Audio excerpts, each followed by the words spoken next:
Good afternoon. This is Ronald Giffler, your FMA president. Welcome to this third in a series of town hall style webinars on practice survival resources during the COVID-19 pandemic. Most Americans continue to be locked down in their homes, and doctors continue to fight on the front lines. But we are hopeful we have seen the worst of it medically, as numbers of new cases are beginning to level off and decline in many places. While we may have experienced the worst of the pandemic medically, America's healthcare system is facing a long-term financial crisis, unique in our history. This week, Governor DeSantis convened the Reopen Florida Task Force.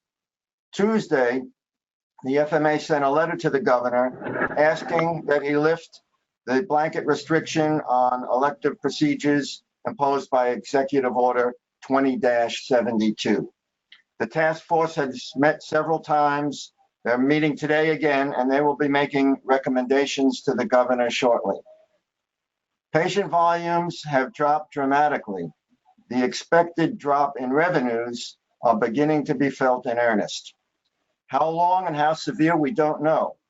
And we don't know how long it will take to return to normal, if ever. And if our patients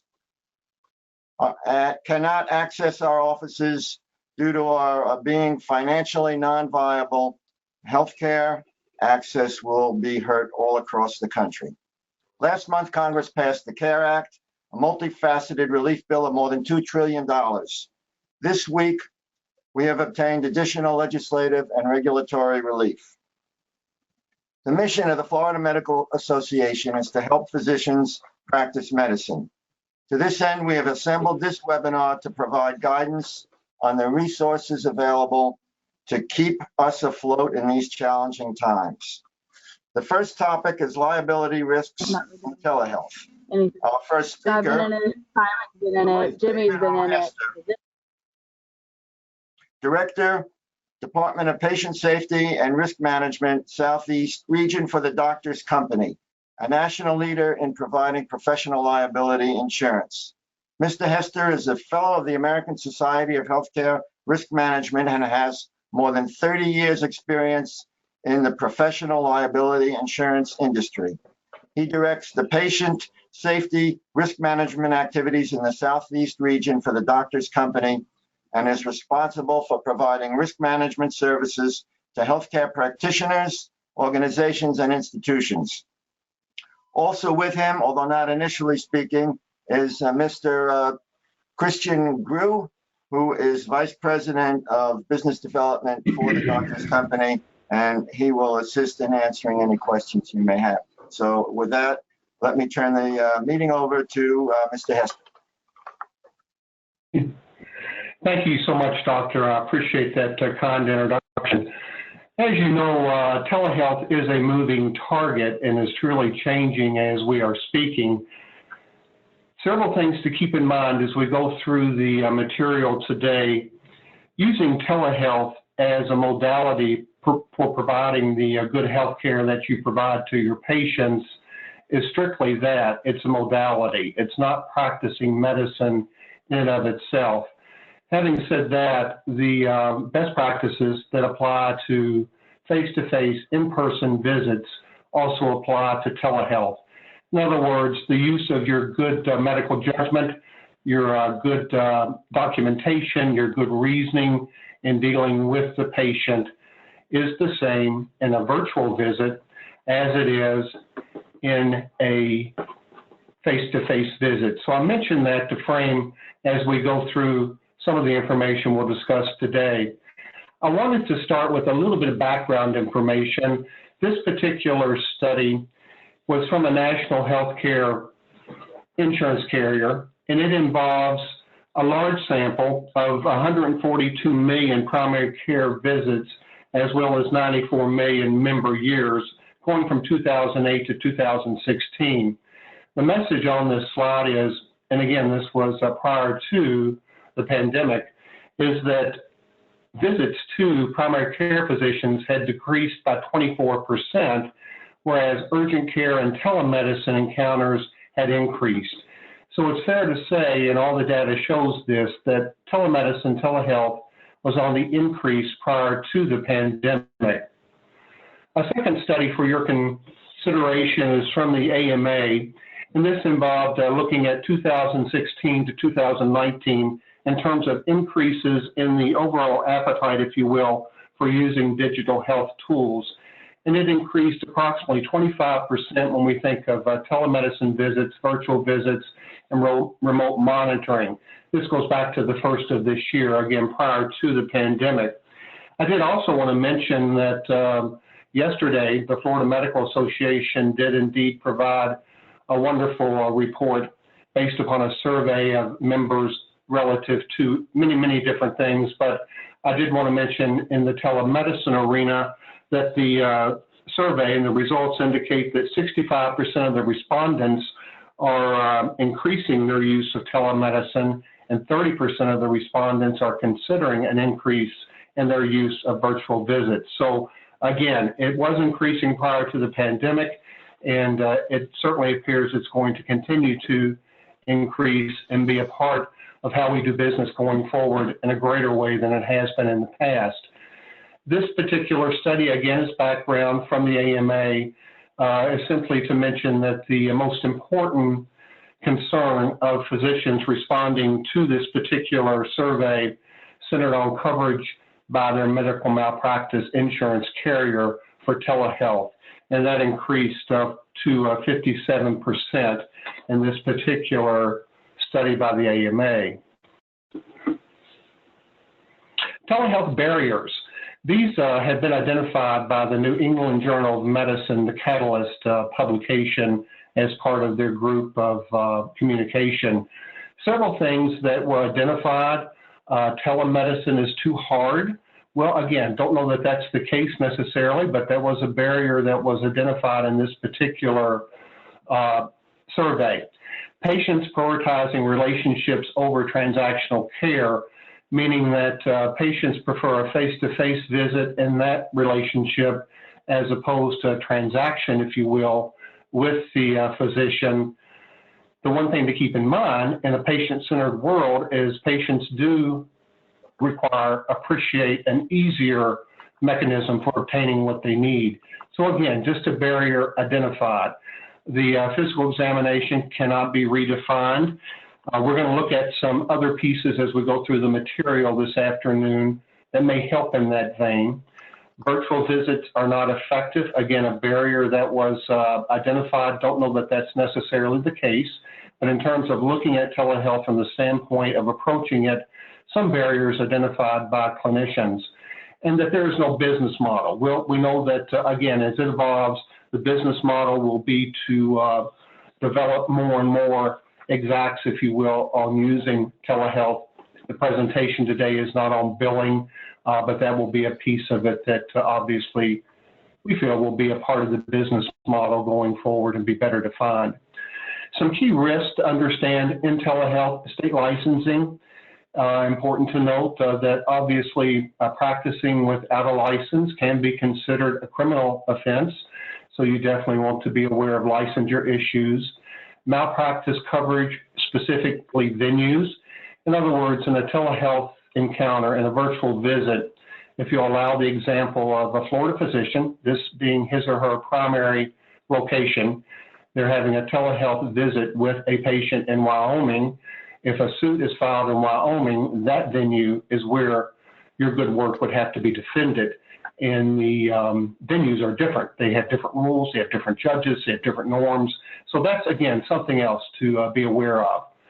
The Interstate Medical Licensure Compact is an organization that is designed to and works toward making licensure in other states beyond the primary state a clinician is licensed in easier to obtain.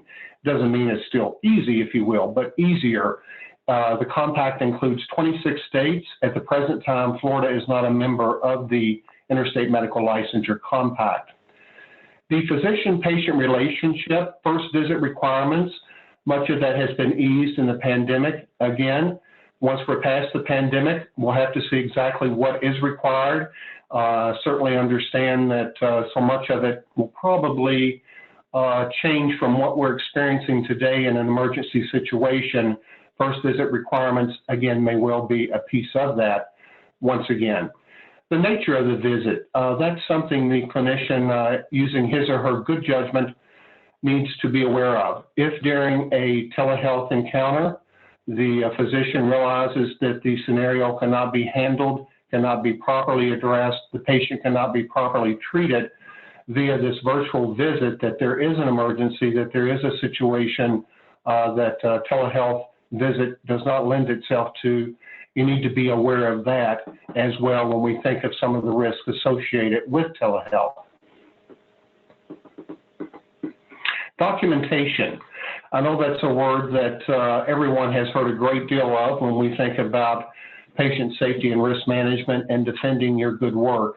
It's crucial that all understand that documentation is as important in telehealth encounters as it is in face-to-face live visits with a patient. The expectation is the same. You document your good medical reasoning, you document your good judgment, you document all the things you would normally document in a face-to-face encounter. It's crucial in telehealth, just as it is in face-to-face encounters. As again, telehealth is not medicine in and of itself. It's simply a modality to do what you have traditionally done in face-to-face encounters. Technology and HIPAA, that's an area there has been some relaxation in due to the pandemic. HIPAA encrypted technology has been what has been required for telehealth virtual visits. There has been some relaxation in that due to the pandemic, but I certainly would remain keenly aware of that. I feel certain that that will come back into play as we get past the pandemic. A couple of other thoughts for you on insurance coverage, cyber privacy liability. Most practices do have some sort of coverage in this vein. If a practice is doing more telehealth, you might want to consider looking at the need for additional coverage in that regard, because protecting health information in a breach, some sort of a hacking scenario, lots of things could come into play when we deal with technology. And of course, business interruption coverage. For example, if a large part of a practice is delivered via telehealth and the internet is down, there are technology issues and there could be an interruption to the business flow. Again, just some food for thought there. Business associates agreements. As you know, these are agreements that you need from a HIPAA compliance standpoint when you deal with a vendor who's privy to protected health information. This would be the case with those helping you with your technology and setting up a telehealth environment. The patient's environment, it's important to advise the patient of their responsibility relative to their environment when we think of confidentiality. In other words, where they are when you have the encounter with them via telehealth. Are they in a room in which they can close the door? They're not in a public place. Anyone that is privy to what's being discussed is there at their invitation and with their knowledge.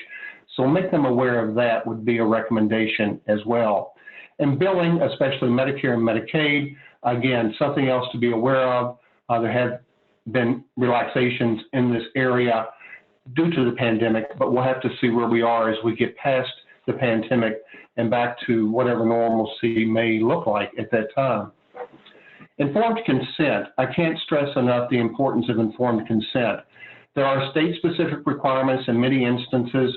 Most have been waived at the moment due to the pandemic. However, our recommendation at the doctor's company is that the clinician obtain the patient's informed consent regardless. The informed consent, again, is a piece of what you do when you have a face-to-face encounter, an in-person encounter, and our recommendation is that you obtain informed consent from the patient, document that discussion, that conversation, and obtain a signed informed consent form for the telehealth, the virtual visit encounter as well. Advise the patient the names and the credentials of the staff participating in the telehealth encounter. It's very obvious, and many times in a face-to-face encounter in a treatment room in your office, as to who's there, if they're a nurse, they're a technician, whatever the case may be, but it may not be as apparent in a telehealth encounter. So the recommendation is the patient be made aware of that. Also, it's important to know the patient does have the right to stop or refuse treatment by the telemedicine modality for whatever reason, and you certainly would advise them of that. Advise of the technology that will be used. Also advise of the privacy and security risk associated with treating via the virtual visit. There are also some technology-specific risks that you should make your patients aware of.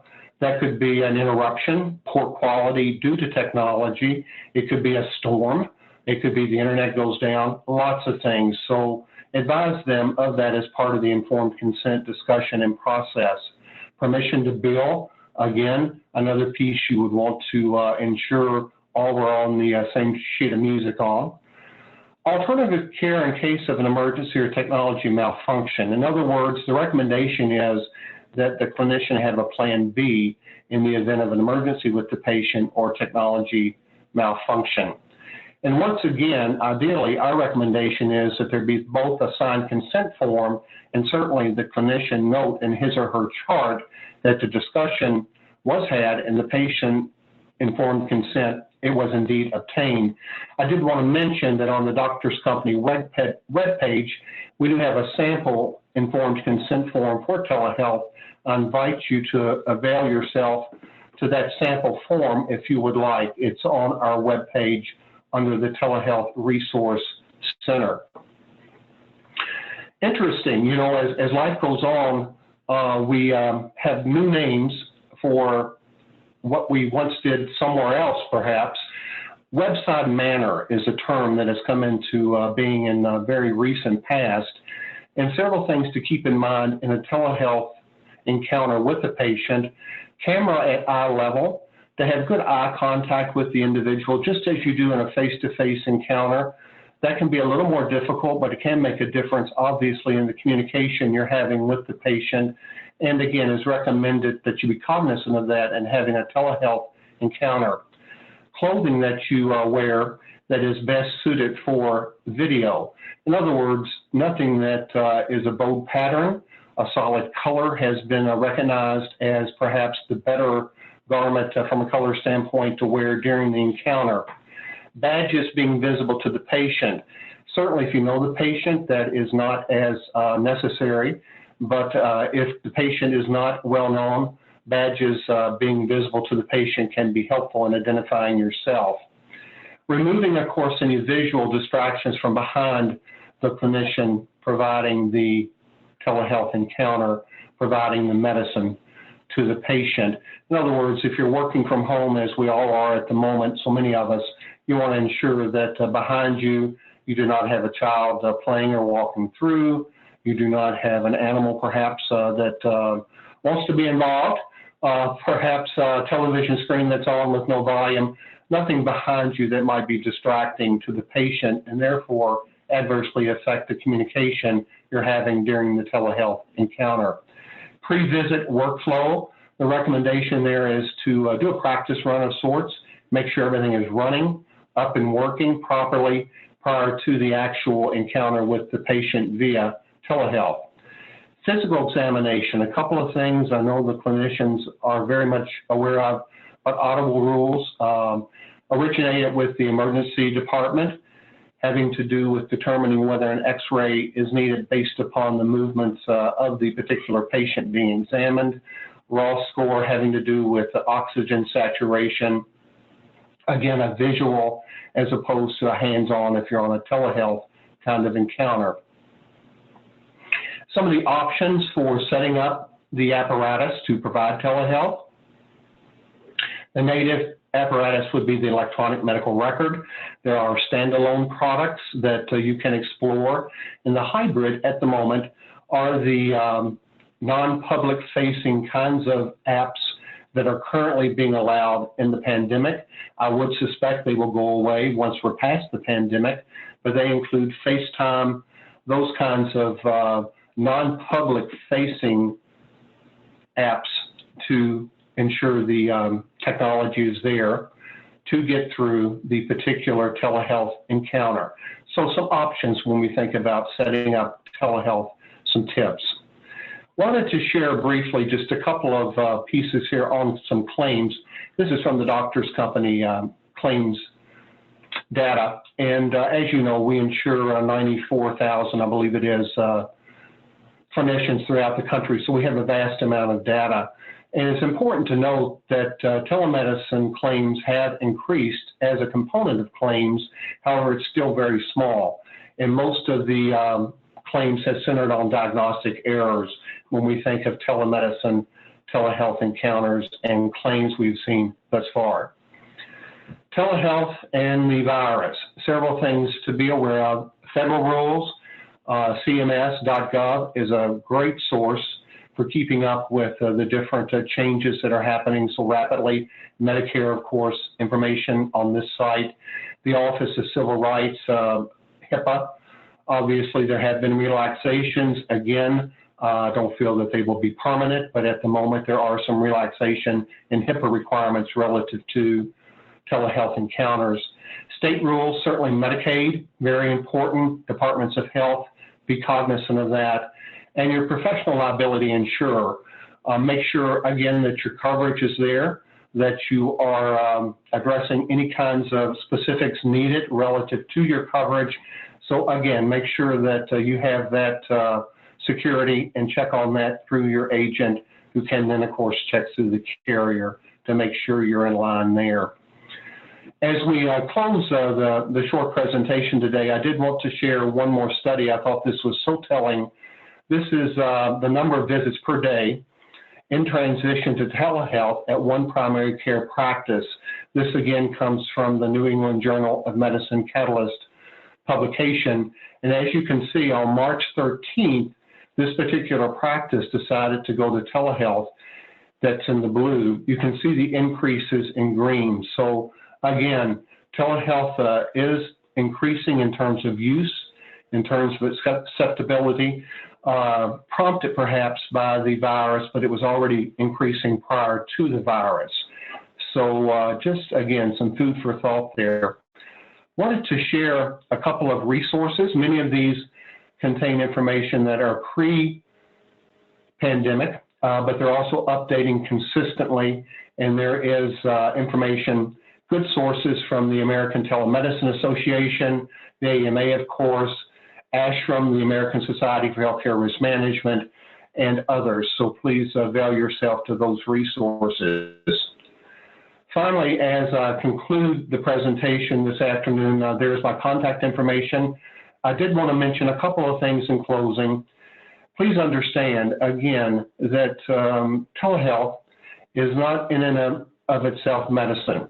The same good medical reasoning, the documentation, your good medical judgment, the same things you do in a face-to-face encounter, the standard of care dictates you do in a telehealth encounter. So don't think of it as something so different, but simply a different vehicle to do the good work you do.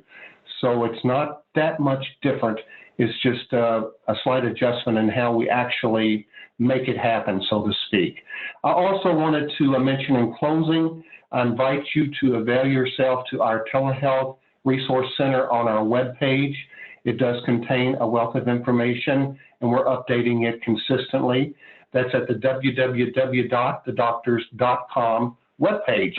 And I thank you very much for your kind attention, and I thank the Florida Medical Association for asking me to participate. Thank you so much. Thank you very much. We'll have our next speaker, Jeff Scott. He will give us a legal and advocacy update. Jeff Scott is the General Counsel of the Florida Medical Association. He handles the legal affairs of the association and is extensively involved in representing the FMA before the Florida legislature and executive agencies. So, Jeff, what's happened since last week? Thank you, Dr. Giffler. I'm going to provide you with a brief update today on Executive Order 2072, the potential liability concerns that the FMA had associated with this order, and what the FMA is doing to protect physicians from liability exposure because they're complying with the order.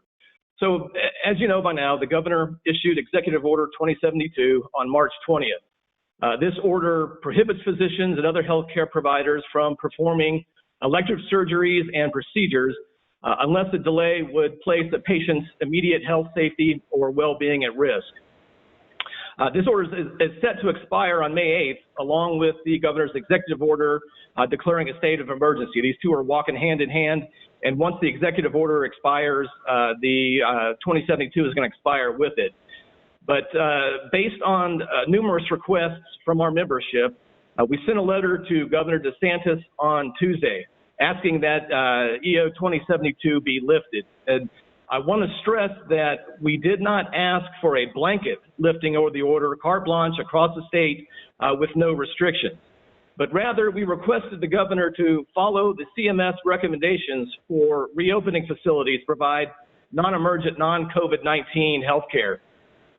These recommendations recognize that many areas of the country have a relatively low and stable incidence of COVID-19, and that it's important to be flexible and allow physicians to provide care for patients needing non-emergent, non-COVID-19 health care. So our letter emphasized that the reopening of physician practices for procedures postponed by the executive order should take place in a coordinated fashion with the local physician community, working with state public health officials to ensure that the availability of personal protective equipment and other supplies, workforce availability, facility readiness, testing capacity are sufficient to ensure a safe resumption of in-person care. And the response that we got from our members was mostly positive. The majority of practices thanked us for doing something to help them stay viable. We did get some complaints that we were recommending the order be lifted too soon. And of course, we got some folks that weren't happy that we didn't go far enough and asked for the immediate lifting in all areas for all physicians. But, we felt that our approach was a rational one, responsible one that balanced the needs of our members with the safety of the public. And I mean, look, our folks are hurting. The physician practices, there are a number of them that have revenue dramatically down. They're in danger of closing. And there are patients who aren't getting the care that they need. They're not going, they're afraid to go to the physician's office. And then those who've been delayed can only be delayed for so long until you risk having a second crisis among patients who don't have COVID-19, but who die or suffer adverse outcomes due to not receiving the health care they need. So this subject was discussed extensively, as Dr. Gifford mentioned, during yesterday's meeting of the Industry Working Group on Agricultural Finance, Government Healthcare Management, and Professional Services. This work group is a subgroup of Governor DeSantis' Reopen Florida Task Force, Industry Working Group, and most of the comments that were made concurred with the FMA position, with the notable exception of one individual who felt that the governor's order should be allowed to expire and that no reopening should take place until that happens. However, the governor himself stated that we need to get elective procedures back online, and we expect that there will be, the task force is finishing their work today. They're meeting right now. There's a executive committee meeting at 2 or 3 o'clock today. And we believe that the governor will be working on his recommendations over the weekend, and that we'll see something probably at the beginning of the week. Whether or not the governor goes ahead and lifts the order early, that's kind of an open question, but I would be extremely surprised if the governor extends the order past May 8th. At the very least, we expect to see these restrictions lifted once the order expires, and it, in fact, may be done early. So I want to switch now to the liability concerns that we have with the order, and the fact that we recognized early that asking physicians to delay treatment, you don't have to think long and hard about the types of lawsuits that physicians could be potentially liable for based on their adherence to the order. Physicians have had to make difficult decisions on which procedures to postpone. And if it turns out that a particular cancer was more aggressive than anticipated, or a particular diagnostic test would have found something that should have been, taken care of sooner, you won't have to look hard to find a plaintiff's attorney who is willing to bring a malpractice suit. And so the FMA hoped to get ahead of this potential problem, and we took a look at Florida's existing professional liability statutes and available protections to see if the existing law was sufficient to deal with the lawsuits that we expect in the future.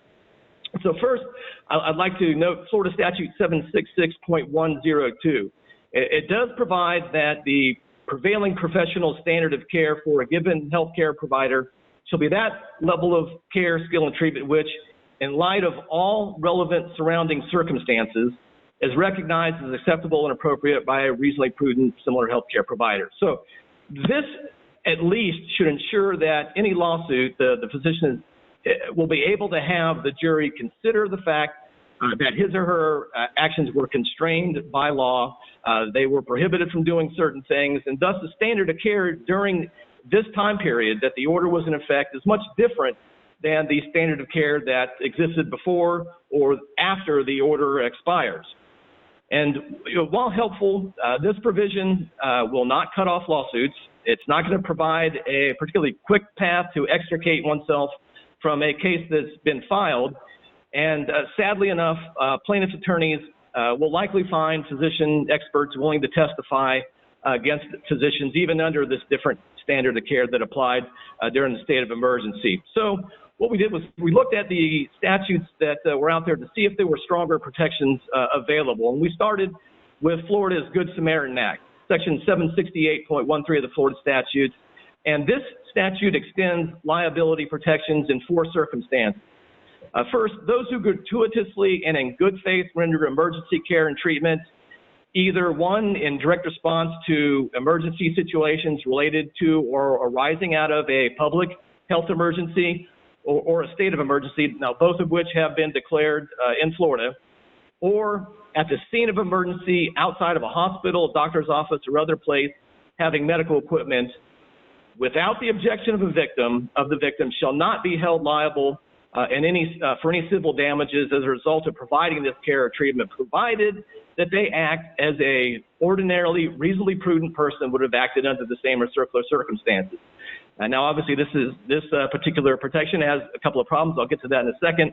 The second protection in the Good Samaritan Act is something that the FMA was able to get into law in 2003 and the big med-mal wars that we had back then. This provides that physicians and other healthcare providers who are providing emergency services pursuant to state and federal EMTALA obligations shall not be liable for providing such care unless they do so demonstrating a reckless disregard for the consequences. A much different standard, and I'll talk about that in a second. Third, physicians and healthcare providers who are in a hospital attending to a patient of their practice or for reasons not even related to patient care, who voluntarily respond or provide care or treatment to a patient whom they do not have a then existing physician-patient relationship, when such care is necessitated by a sudden or unexpected situation or an occurrence that demands immediate attention, they won't be held liable for damages unless the care amounts to conduct that is willful or wanton or would likely result in injury. Yet another different standard. And fourth, any person whose acts or omissions are not otherwise covered under the first 3 provisions who participate in emergency response activities under the direction or in connection with a community response team, a local emergency management agency, the Division of Emergency Management in the state of Florida, or the Federal Emergency Management Agency, is not going to be liable for any civil damages as a result of the care that they provide unless they fail to act as a reasonably prudent person would have acted under the circumstance. So there's a bunch of protections there. What does this mean, given the current situation with COVID-19 and Executive Order 2072? First, the Act does not provide blanket immunity for any of the enumerated circumstances. Different standards are applied based on each particular situation, with the standard raising from that the care must not be with reckless disregard to the care must have been done under the same or similar circumstances as a reasonably prudent person.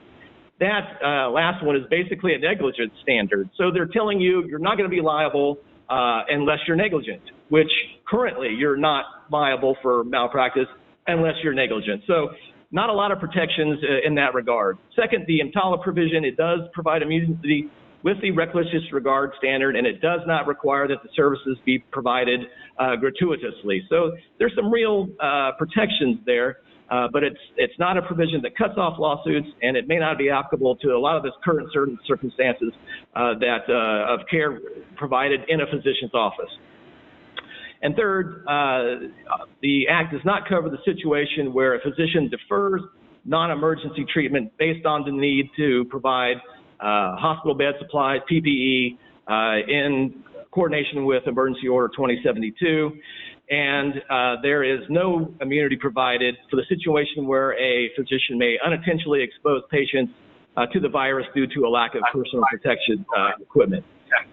There is a couple of other provisions in Florida law that do provide some malpractice immunity.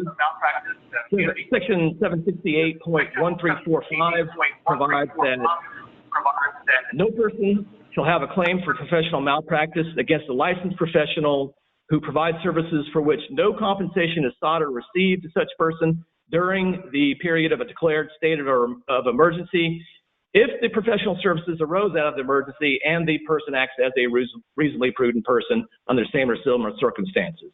Again, this is you have to be providing volunteer services, and the weak negligence standards apply. So not a lot of protection there either. Similarly, the Florida Volunteer Protection Act protects certain individuals who perform services for any nonprofit organization without compensation, and the reasonably prudent standard applies there as well. So that's Florida law. There's a couple of provisions that may apply in federal law. Under the CARES Act, in response to a request from the FMA, the AMA, and other organizations, Congress did include a provision that would provide limitation on liability for volunteer healthcare professionals who provide services during the public health emergency declared by the HHS Secretary. That began on January 31st, 2020. So this protection here is one, you got to be providing it as a volunteer. It's got to be within your scope of practice, and it's got to be provided in good faith. And it doesn't apply if the care that you're providing was willful misconduct, gross negligence, reckless misconduct, or a conscious, flagrant indifference to the rights or safety of the individual, or if you provided it under the influence of alcohol or an intoxicating drug. So a little bit better standard there in regards to the reckless disregard or the prudent person standard in Florida provisions. But of course, it does require that you be providing these services on a voluntary basis. Another provision in federal law that's out there is the declaration under the Public Readiness and Emergency Preparedness Act for medical countermeasures against COVID-19. This was issued on March 17th by the Secretary of the Department of Health and Human Services. This basically applies to manufacturers of products that are used to fight against COVID-19, but it could have applicability for physicians as well, most notably in the use of particular medicines, in the use of modified ventilators and other hard equipment that a physician may use. So given the fact that we did not feel that the protections in Florida law were sufficient to adequately protect Florida's physicians against the possibility of lawsuit given the obligations imposed under Executive Order 2072, what we did was we, in concert, in cooperation with the Florida Osteopathic Medical Association and the Florida Justice Reform Institute, we sent a letter to Governor DeSantis asking him to issue an executive order, and we gave him a couple of options on things we would like to see. First, we asked that he suspend the provisions of the Good Samaritan Act by executive order that required that care be provided gratuitously, and suspend the clause that provided the standard that the physician had to act as an ordinarily reasonably prudent person would have acted under the same or similar circumstances. Second, we asked that he issue an executive order using his emergency management powers to provide civil immunity for anybody who provides care pursuant and in compliance with Executive Order 2072. And the third option was that he confers sovereign immunity on any healthcare provider acting in compliance with Executive Order 2072. We sent this particular letter almost a month ago. We have heard that the legal department in the governor's office has cleared the letter and that it's been sitting on the governor's desk for signature. For various reasons, he's seemed reluctant to sign it. We sent another letter to his task force on Tuesday, and we've asked some of the participants on his task force to bring up the liability issues. I know that those were discussed during today's meeting. We're hoping that that the governor will consider this and realize that these protections are really needed for folks that are physicians that are out there working under difficult circumstances, and we hope to see him sign this soon. So that's what's going on a liability standpoint, and I'll kick it back to Dr. Gifford. Thank you. Thank you very much, Jeff.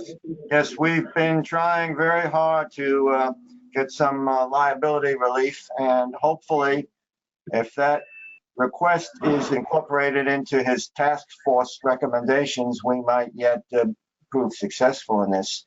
For those of you that are finishing the day early, the task force meetings are covered live. You go to your computer and your internet and look at thefloridachannel.org. That's one word, the Florida Channel, and you can hear their deliberations and discussions real time. Our next speaker is Jarrod Fowler. He's the Director of Healthcare Policy and Innovation at the Florida Medical Association. His areas of expertise include healthcare delivery, payment modalities, managed care, and health information technology.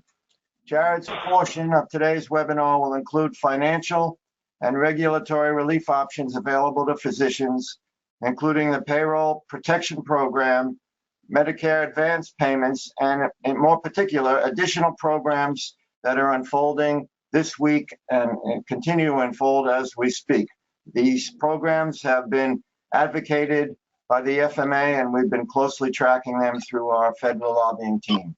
So Jarrod, the floor is yours now, the virtual floor. Thank you, Dr. Giffler, and thank you to everybody who has taken time out of their day to be here today. For those of you that have listened to our webinars these past couple of weeks, I've been providing updates on some of the financial relief options that have been available to physicians since the onset of the COVID-19 pandemic. And, if you want information on the programs and policies that we've discussed so far, we have both copies of the webinars that were previously filmed, as well as a tremendous amount of information on our COVID-19 resource page, which is located on the front page of our website. And you certainly are able to contact us at any time if you have any sort of questions on any of the information that you see there. Today, I want to talk about a few developments.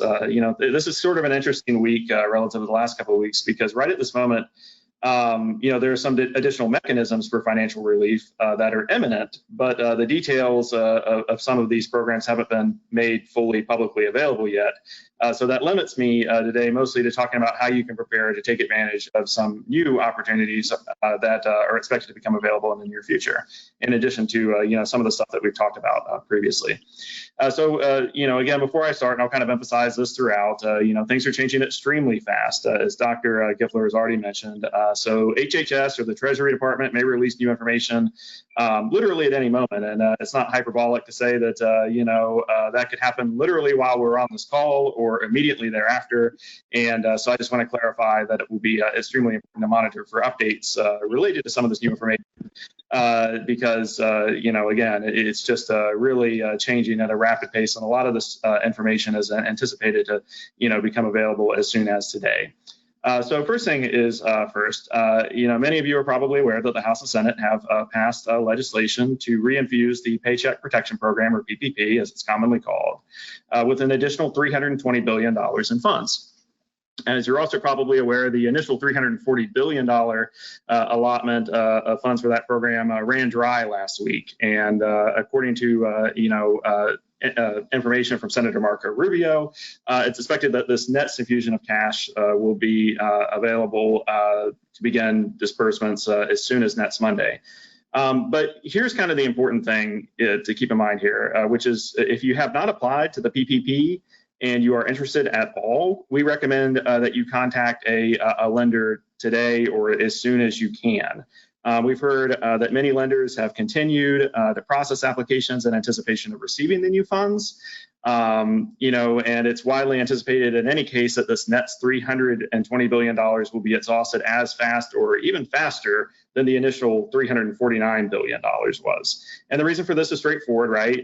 More people are aware of this program now, and many of the lenders, are of course, anxious to continue participating in this program. So again, I would say if you have an application pending, or if you're thinking of applying, in either case, please contact your lender. Think about contacting your lender as soon as possible to either verify and make certain that they intend to process your pending application based on the availability of new funds. I would think that it would be very much in your interest to strongly consider doing that, or check with your lender, your accountant, whoever it is you trust, for financial advice.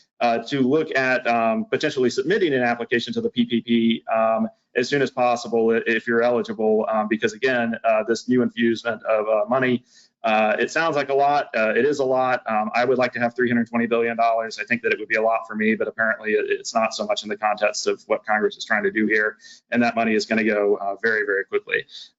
So another update, many of you are probably aware on April 10th, we talked about this. HHS dispersed $30 billion in funds to providers based on their 2019 Medicare fee-for-service revenue. Well, today, HHS is supposed to begin, providing an additional or second tranche of funds based on $20 billion. And this is based on the latest information that we've received, which is, keep in mind, subject to being updated like anytime, like right now, even during the course of this webinar. But what HHS has posted on their website thus far, basically a synopsis or brief summary of that information is that on today, April 24th, a portion of providers will be offered advance payments based on their revenue data submitted in CMS cost reports. Now, that's important information right there, because as many of you know, unlike hospitals, physicians typically don't report cost reports to CMS. And therefore, providers without adequate cost report data on file, according to HHS, will need to submit their revenue information to a portal that is opening this week, as in the week we're currently in, at hhs.gov/provider relief. Upon the submission of that data, providers may be eligible for some additional funds. Now, you probably have noticed that that's really vague information, and it's not very actionable. Other than that, this portal is supposedly going to be opening at hhs.gov/provider relief, and that's absolutely true. I agree with you. But as of this present moment, unfortunately, I don't have a lot of additional details to provide to you. The important thing here is that HHS is going to be looking to distribute more funds to providers, including physicians, in the very near future, including some disbursements that have apparently gone out today.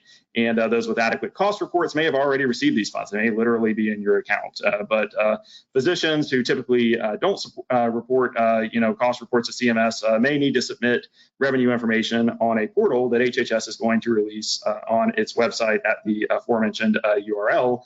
And so again, because this is, again, of course, going to be limited amounts of money, because a lot of details aren't going to be available, for me to share at the moment, checking that website, the hhs.gov/provider relief website, is something that I would suggest that people do today, throughout today, maybe even over the weekend. Of course, the FMA, as soon as we have information that we can synthesize as it becomes available, we will share that and send it out as well.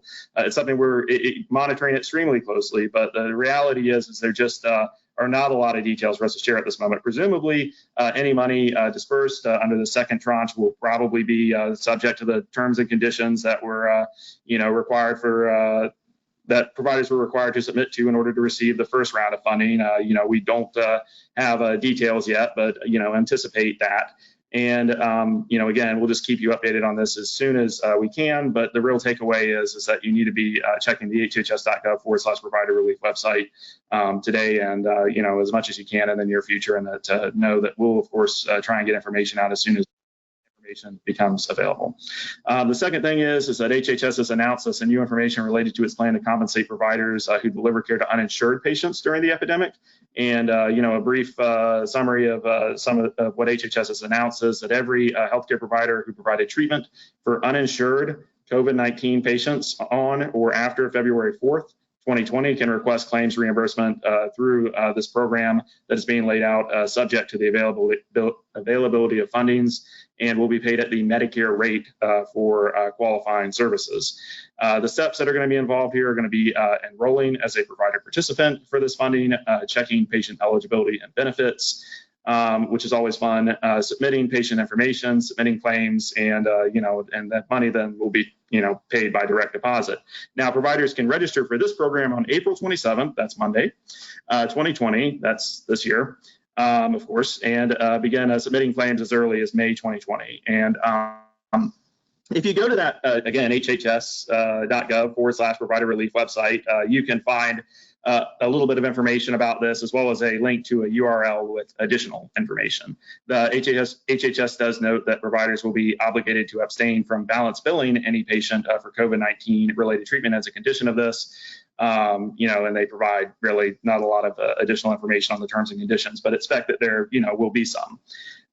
So again, I would love to be able to share more information on this and more details, but right now we're kind of in a situation where we've got some new options that are, rolling out, reinfusement of funds for the PPP coming.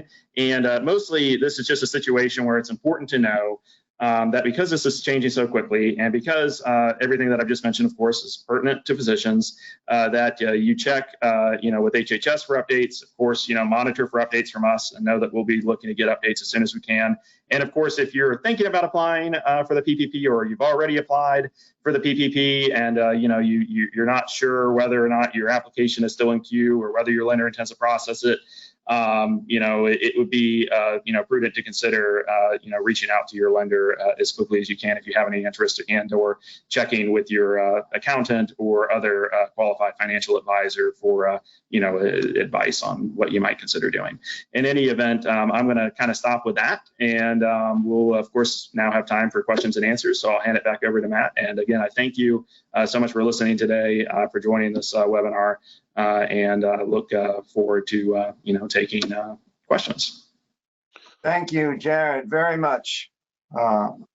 As you know, there are numerous sources of information, and some of them conflict with each other, and it's confusing. I would like to refer you to our website and our email messages to you that come with direct links that are due to our great staff, and especially as far as researching these government links. Jarrod is really a resource extraordinaire, and I want to thank him, and keep looking for new updates, because they are coming.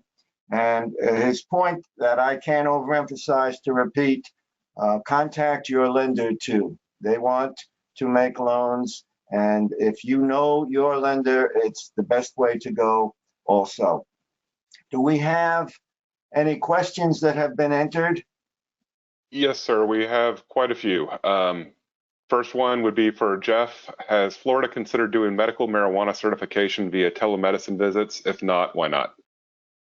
They have in Emergency Order 20-002, the Surgeon General provided that physicians can certify existing patients, or actually recertify existing patients for medical marijuana without having to do an in-person visit. That is, they can do it via telemedicine, but that's only for an existing patient. They haven't gone any further than that, and so that's as much as you're going to get on that area. Okay, next one would be for Mr. Grew or Mr. Hester. How does the panel feel about seeing new patients via telehealth? We have heard it's a greater liability since we've never seen the person. A couple of things. I think that, again, most clinicians are going to prefer, if feasible, to see that patient up front first in a face-to-face visit, and that's the way it has been. Of course, again, there's been some relaxations because of the pandemic. So in answer to your question, I think that if we look truly at best practices, that's going to give the clinician many times the better handle on whether that particular patient might even be a candidate for telehealth visits going forward. So yes, in a perfect world, that would be the preferred from a liability standpoint, from a best practices standpoint, in my opinion. All right. Next would be for either of the doctor's company representatives or Jeff, could answer this too. Does Florida law allow a patient to have telehealth visit over his car speakers while driving? I've had several patients try to tell me it was legal, but refused to speak with them while they were driving. I'm not aware of anything. I know there's not anything in the telehealth statute 456.47 that passed last year that would address this issue. So, I mean, if a person can do it while driving, I don't see that there's anything that would prohibit it. Okay. I mean, I guess the bigger question is whether doing an audio only, visit is allowed under Florida law. The definition of telehealth specifically excludes audio only telephone calls, but it doesn't prohibit you from doing that. And I know that there are doctors that do multiple audio only calls every day, and they've been doing it for a while. So, as far as whether you can do it with your car speaker, there's nothing that specifically prohibits it. Okay, the next couple are about informed consent. Matt, I'd like to add, assuming you're in your car, if you're driving that car, you're going to be distracted, and that might not be the best venue to give medical opinions. Okay, the next one's about informed consent. Do you need a separate informed consent form for a telemedicine visit? And also, a signed informed consent for a telehealth visit has been our biggest challenge. We get verbal and documented as such, but we've often failed to get a signature due to user challenges.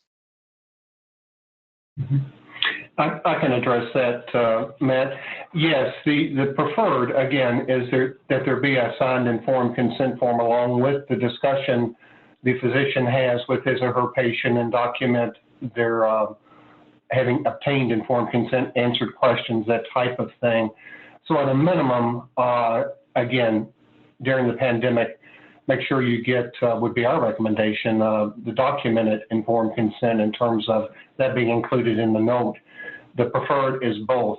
I know that can be a little tricky. We're kind of back to the question earlier about the initial visit being face-to-face. Traditionally with telehealth, when it was determined that some of the visits going forward may be telehealth, that informed consent form may well have been signed at that time in the office. Now it's a little trickier because you would need to get the form to the patient, have them sign it, send it back. Again, if that can be accomplished, that's preferred, but at a minimum, make sure in our recommendations to document the informed consent discussion and the patient having given consent for the encounter in the medical record. All right, the next question is for probably our doctor's company folks again too. The frequency of malpractice claims with telehealth, are they more than office visits? Most common reasons for claims against doctors with telehealth, and how would you prevent those? I can respond to that. Most of the claims center on a failure to diagnose scenario or allegation. And so I think, again, you have to recognize in terms of the piece of the question about preventing that telehealth may not be the best modality for every single solitary patient you treat. And you use as much visual as you can in determining what's going on with the patient. And certainly if you find that their situation is such that it cannot be handled via a telehealth encounter, then I'll recommend a face-to-face encounter. That, I think, is going to be your biggest preventative measure, is recognize what can be done by telehealth, what cannot, and answer again to the actual allegation. not unlike face-to-face encounters, but it's failure to diagnose. All right, thank you. The next one would be for Jeff. If your practice is private pay only, do you need to have a documented video, or can you treat via phone only? Well, there's nothing in the telehealth statute that requires you to video tape or have a documented video evidence of your particular telehealth visit. Like I said, audio only phone calls, Medicare is reimbursing for those. The question is, can you do them under Florida law? Florida law does not include audio only phone calls under the definition of telehealth, but it does not specifically prohibit you from doing audio only phone calls. So I think a phone call right now under the current state of the law is acceptable, and there is no requirement that you have a documented video available for a telehealth visit. All right, next one would be for Jarrod. There's a lot of information and misinformation about audio and video component and billing, CPT 99211 through 99205. Have y'all heard anything about being able to bill audio only with these codes? Got my audio back on. With respect to the audio only portion of things, what the latest guidance that we've seen basically says, look, if you want to do an evaluation and management code, the type of codes we're talking about on an audio only basis, then you have specific codes that you would use for that, which are the 99441 through 99443. Those are the audio only evaluation and management service codes that you would bill for. Assuming we're talking, by the way, also about Medicare fee for service. That's the other thing here in the context of the Medicare fee for service world. Those would be the codes that would be reimbursable on an audio only basis. If you are dealing with real-time audio and video, synchronous real-time audio and video, then the latest guidance that we've seen is that with respect to 99201 through 99205, you need, again, audio and video capabilities in order to bill for those services. Now, CMS, of course, we have requested through the AMA and other medical societies that they consider allowing audio only, services to be expanded to cover additional codes. And, if we receive any updates on that, naturally we will provide them. But for the time being, if it's an audio only, service and it's an evaluation and management code, then the codes for that are, 99441 through 99443.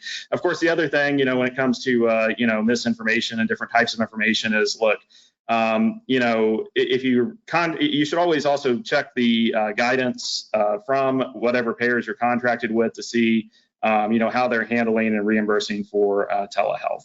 The information that I just gave you is based on some guidance that the Centers for Medicare and Medicaid Services has released for the COVID-19 public health emergency. And so, always check with, Medicaid or individual commercial payers, as their policies may vary in myriad ways.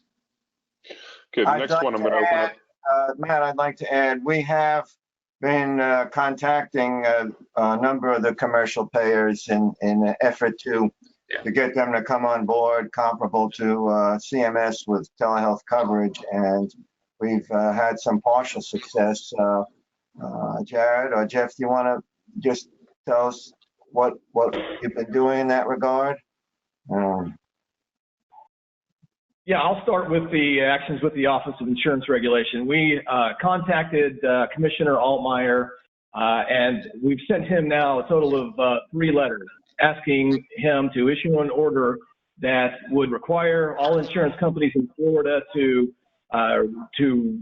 cover telehealth services by physicians, and not just through their individual teledoc service, but rather for each individual physician and their patient who they provide telehealth services to, and that they do so at a payment rate commensurate with an in-person rate. We have 3 letters without getting a response. Finally, they got in touch with us. They stated that they were doing a survey to see what the practices were out there to see if such an order was needed. I spoke to the office yesterday, and they've got the survey results in, and they said that they'd be providing them to me today. As soon as we get that, we will go through it. We'll analyze it. We'll get the information out to our membership, And if there are insurers that aren't doing what we want them to do, we'll press the office to proceed with that rule. All right. Thank you very much. Next, we've gotten quite a few questions on the liability for exposure to COVID-19 to patients and staff once they return to the office.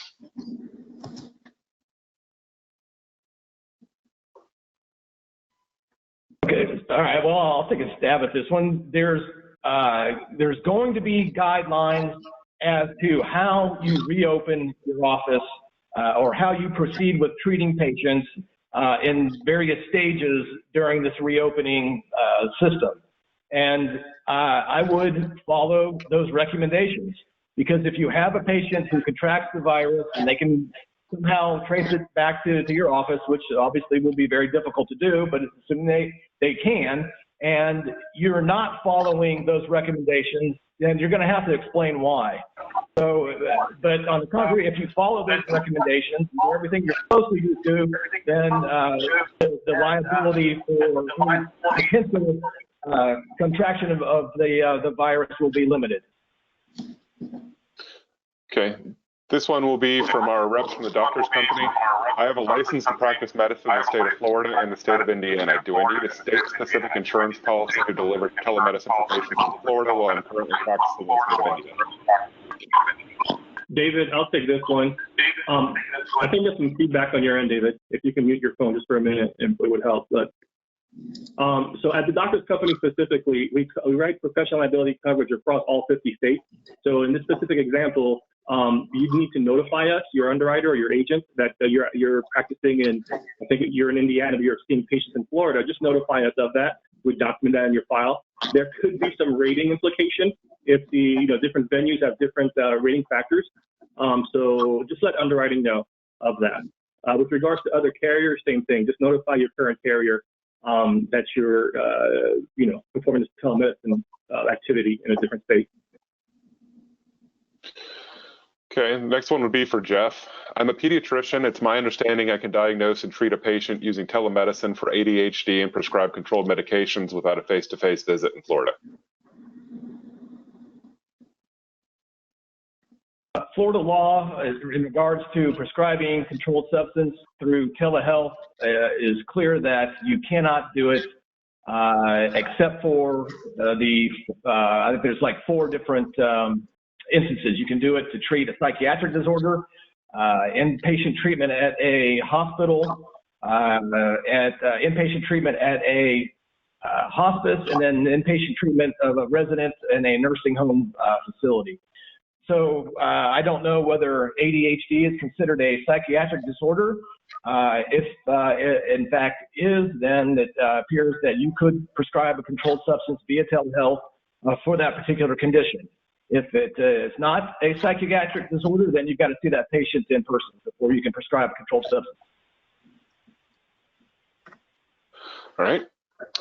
Next one would be for the doctor's company again. Mr. Hester touched on this already, but can any of the panelists amplify on the discussion of venue in the current pandemic as well as things return to normalcy? For example, does the jurisdiction of virtual practice of medicine take place where the practitioner is or where the patient's located, or could either scenario be allowable? I can respond, and certainly if Jeff wants to chime in or anyone else. If the suit were filed, wherever the suit was filed is where the venue would be that the challenge would be met from a liability standpoint, from a courtroom setup. From the idea of those venues being different was my point earlier, that the plaintiff's bar and so forth may well be different in a state that you're not accustomed to having your primary practice in. So that's primarily what I have seen. Anyone else that wants to chime in, that the suit is filed only where the patient is located?